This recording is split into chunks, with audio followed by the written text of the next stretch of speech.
நமக. நேத்து நம்ம சைவ சித்தாந்தத்துல காரணம் காரியம் அப்படின்னு பார்த்தோம். இன்னைக்கு காரணங்கள்ல 3 வகை இருக்கு.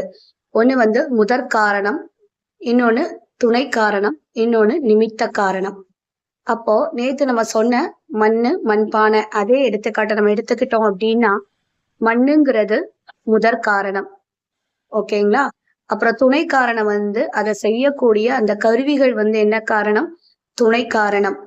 அப்புறம் அந்த 2யும் சேர்த்து பானையா வடிக்கிற வனைவோன், அதை உருவாக்குபவன், அதாவது கர்த்தா, அதுதான் யாரு? நிமித்த காரணம். அப்போ இதையே நம்ம உலகத்துக்கு நம்ம எடுத்துக்கலாம்.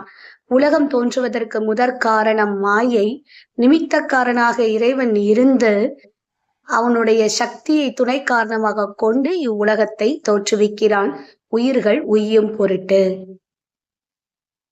ஓகேங்களா? அப்போ நிமித்த காரணன் யாரு? உலகம் தோன்றுவதற்கு. கருத்தா யாரு? நம் சிவபெருமான். முதற் காரணம் உலகம் தோன்றுவதற்கு மாயை. அப்ப துணை காரணம் யாரு? எம்பெருமான் சிவபெருமானுடைய சக்தி.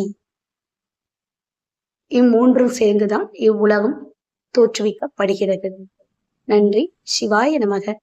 திருச்சிற்றம்பலம்.